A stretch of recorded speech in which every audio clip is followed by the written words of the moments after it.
Welcome to another deep dive. Today we're tackling a question that I think we've all wrestled with at some point.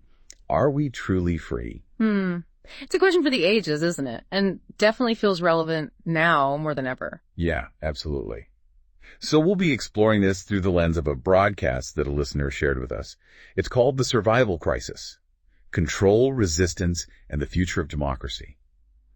Even the title sounds pretty intense. It does. But I think it gets at this anxiety that a lot of folks are feeling like maybe things aren't what they seem. Maybe there are these elites pulling the strings behind the scenes. Yeah, that idea of a shadowy elite controlling everything, it's a powerful one. But I think right off the bat, it's important to define what we even mean by elites in this context. Because it's not as simple as just the ultra-rich. Right. I mean, wealth obviously plays a role, but it's more about who holds power and how that power is wielded. It's about individuals and corporations who operate within these complex networks, influencing policy, media, even our everyday lives. So it's not just billionaires on yachts then. Yeah. We're talking about something more subtle, maybe even insidious. Exactly. Think about it. The media, we consume the tech. We rely on the financial systems that underpin our lives. They're often dominated by a select few whose interests may not align with the average person's. That's kind of unsettling when you put it like that. And it brings us to a point that the survival crisis really emphasizes the role of COVID-19 in all of this. They argue that the pandemic was a major turning point in eroding public trust in governments worldwide. And it's not hard to see why.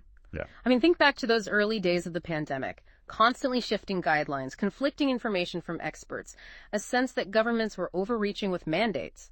It created this perfect storm for skepticism, this feeling that those in power weren't being straight with us. Oh, for sure. I definitely felt that myself at times, that feeling of being kept in the dark, or worse, being deliberately misled. It's really unnerving. Absolutely. That sense of powerlessness, the loss of control, it was widespread and it fueled this wave of resentment and distrust towards those in authority. Which brings us to another flashpoint that the broadcast highlights: the Ottawa trucker convoy. They portray it as this powerful symbol of citizens pushing back against what they saw as government overreach, especially with those pandemic-related mandates. Yeah, the convoy. It's a fascinating example of just how complex this issue really is, because you have so many different perspectives and motivations wrapped up in it. Right. You know, for some, it was a legitimate protest against what they saw as government overstepping its bounds. But for others, it was disruptive, even dangerous. And then you have this whole layer of misinformation swirling around, which just polarized things even further. Yeah, and the government's response was definitely controversial, to say the least, freezing the bank accounts of people involved deploying police and riot gear. It felt very heavy-handed to a lot of folks. There's no denying that the government's reaction was unprecedented, and it raised these serious questions about how we balance maintaining order with the right to protest. That whole thing with freezing bank accounts, it was incredibly divisive. Some saw it as this dangerous precedent, a way to stifle dissent by targeting people's finances. It brings up a huge question for me, and I'm curious to get your take on this. Where do we draw the line ethically and legally when a government can just restrict your financial access during a protest? Doesn't that set a dangerous precedent? It's a debate that's still raging, and it really gets at this fundamental tension between individual liberty and state power. Right. Some argue that these measures are necessary to prevent violence and safeguard public safety, while others see it as a blatant attack on fundamental rights. It's thorny. There are no easy answers. No easy answers for sure. Yeah. And this ties in directly with the broadcast's concerns about declining trust in law enforcement. They show those images of police during the convoy, and, well, let's be honest, they weren't always the most flattering. Right. And then they weave in those historical examples of police brutality and the systemic issues that have plagued law enforcement for decades. It's hard to overstate how crucial public trust in law enforcement is for any society to function effectively. And yet we have this long history of incidents that have eroded that trust, especially within marginalized communities. The events of the convoy, coupled with other high-profile cases of police misconduct, have only deepened those concerns. So where do we go from here? What role should law enforcement play in a democratic society? Yeah. And how do we even begin to rebuild that trust, especially when there's this perception, and maybe it's justified, maybe it's not, that the police are serving the elites rather than the people? That's the million-dollar question, isn't it? It demands some serious soul-searching, both on an individual and collective level. We need to be having honest, open conversations about the role of police, the use of force, and how we ensure accountability and transparency within law enforcement. Yeah. Finding that balance between public safety and individual rights, a balance that respects the dignity of every single citizen. That's the ultimate goal. What really struck me was that this goes beyond just law enforcement. It's about the very nature of democracy itself.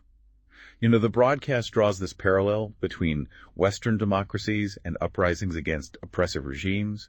They even mention military coups in Africa. It's a bold comparison for sure. But while the contexts are obviously vastly different, I think the underlying question is universal. When do citizens feel justified in resisting their own government?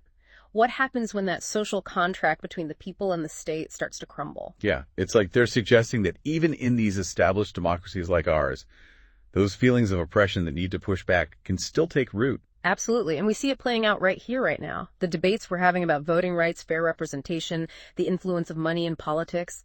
These are all symptoms of a system that some feel is no longer truly serving the needs of the people. It's a bit unsettling, frankly, to see those parallels drawn.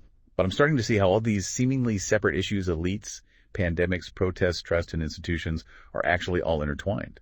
That's the power of really digging into these topics, right? We start to connect the dots and see the bigger picture. These aren't just isolated incidents. They're all threads in this larger tapestry of social and political dynamics. This is a lot to process. Yeah. It feels incredibly important to grapple with, though. It is. I have a feeling we've only just scratched the surface. We have, and there's so much more to uncover. What are your initial thoughts on all of this? What stands out to you the most? What's hitting me hard is this idea that maybe Western democracies aren't as different from those struggling for basic freedoms as we like to think. And if those in power aren't careful, if they don't start listening to the needs and anxieties of everyday people, we could be headed down a dangerous path. That's a powerful observation, and I think you've hit on a critical point. The need for those in power to genuinely listen and respond to the concerns of the people they govern. It's not just about maintaining order, it's about ensuring that the system itself remains responsive to the needs and desires of its citizens. This has been incredibly thought-provoking, and I'm eager to dive even deeper into this in our next segment. Agreed. There's a lot more to unpack here. That feeling you mentioned that maybe even stable democracies are vulnerable, well, the survival crisis really explores that idea. It's a thought-provoking argument. They compare Western democracies to uprisings against oppressive regimes. They even go as far as mentioning those military coups in Africa. Obviously, the contexts are completely different, thankfully, but it's the underlying sentiment that's worth examining. Right. It's like they're saying that this human desire for freedom, this rejection of tyranny, it transcends borders and political systems. Exactly. Whether it's a military coup or a massive protest movement, you see that same impulse. People pushing back when they feel like their rights are being trampled on. It makes me think about that trucker convoy. Whatever you think about their grievances, it's clear that a lot of those people felt ignored by the system. The convoy was their way of making their voices heard. Yeah. It's a reminder that feeling unheard, silenced by those in power. That can be incredibly motivating, regardless of what political system you're living under. So if that's true, what does it mean for the future of democracy? If people keep feeling ignored, could we see more of these eruptions of resistance, even in countries with strong democratic traditions? That's the big question a lot of people are wrestling with right now, because the stability of any democracy relies on the trust and participation of its citizens. When that trust erodes, when people feel alienated, that's when things get shaky. Right. The survival crisis suggests we're at a tipping point. They say this desire for control and this yearning for freedom, they're on a collision course. It's a bold claim, and it's impossible to predict the future. But we have to have these conversations. We need to grapple with these issues and consider what happens if we just sit back and do nothing. It's like a call to action. They're telling us to be more vigilant, more informed, more involved in shaping the future of our society. Absolutely. We can't be passive. We can't assume democracy will just take care of itself. Right. It requires active participation, critical thinking, and challenging the status quo when necessary. And maybe even more importantly, we need to listen to each other. Yeah. Even when we disagree strongly. That's where real dialogue starts, where progress begins. We need to get out of our echo chambers, engage respectfully, find common ground while acknowledging those different perspectives. This has been eye-opening. It's so easy to get caught up in the day-to-day and lose sight of the bigger picture. But these issues control resistance, the future of democracy. They're fundamental to the kind of world we want to live in. And it's up to each of us to decide what role we'll play in shaping that future. We can be bystanders or active participants, informed citizens. It's a choice we all have to make. And that choice ultimately determines the course of our democracy. Well said. Now this brings up another point the source material makes. The declining trust in institutions. And it's not just government, it's media corporations, even nonprofits. Yeah, it feels like there's this skepticism towards any kind of large centralized power structure. And that skepticism comes from this perceived disconnect between those institutions and the people they're supposed to serve. The source material uses this metaphor of an ivory tower, suggesting that those in power are out of touch with everyday realities. It's like this feeling that the system is rigged, that decisions aren't reflecting what most people want. They highlight a study showing this huge drop in trust in traditional media over the past decade. Not surprising with the rise of social media and online news where people create their own information bubbles. But that has its own issues, right? Misinformation echo chambers, difficulty knowing what's true. Absolutely. It feeds into the erosion of trust. When people can't rely on traditional sources, it creates a vacuum that anyone with an agenda can fill. So where do we go for reliable information? How do we navigate this increasingly complex information landscape? It's a tough question. The source emphasizes critical thinking, media literacy, and evaluating sources for bias and accuracy. We almost need new tools to navigate the digital age. I think you're right. We need to equip ourselves and future generations to be discerning consumers of information. Separate fact from fiction in a world where those lines are getting blurrier. This feels like a whole other deep dive. It does, but for now it seems like this distrust in institutions is another big part of that potential tipping point we were talking about. Yeah, definitely a crucial piece of the puzzle. When people lose faith in the systems, they're more likely to look for alternative solutions outside of those structures. Exactly. And that's where things can get interesting, but also potentially dangerous. We'll delve into that more in our next segment. What are your thoughts so far? I'm struck by how interconnected everything is. It's not just about elites or pandemics or protests. It's about this fundamental shift in how we relate to power information, even each other. That's a great point. It speaks to needing a more holistic understanding. We can't address these things in isolation. We need to recognize the complex interplay of forces at work. This is a lot to take in, but it feels crucial to understanding the world we're living in. And I'm eager to see where the survival crisis takes us next. Let's delve further into it. We keep talking about this tipping point, this clash between control and freedom.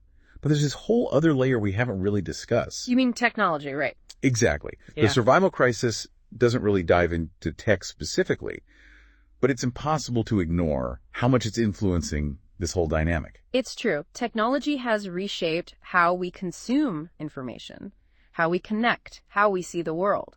Social media algorithms, online news, they're the new gatekeepers. And who controls those platforms? Yeah. A handful of powerful tech companies. Right. And those companies have immense power over what we see, what we read, what we believe. They can amplify certain voices, suppress others, even subtly shape narratives. It's a bit scary when you think about the potential for manipulation, especially with AI and algorithms personalizing our online experiences, creating these filter bubbles that just reinforce our biases. It is. It's like this double-edged sword. On one hand, technology connects people, spreads information, fuels social change, but it can also be used to manipulate, surveil, and control. So how do we make sure technology is a force for good? How do we find that balance and avoid the risks? That's the million-dollar question. We need to be thoughtful. We need ethical frameworks, maybe even new regulations, to make sure technology serves humanity, not the other way around. Because at the end of the day, technology is just a tool. It's the humans behind it who decide how it's used. Exactly. And as citizens, we need to demand transparency, accountability, ethical practices from those developing and using these powerful technologies. Be aware of how easily we can be manipulated, critically evaluate the information we consume, and have those tough conversations about technology's role in society.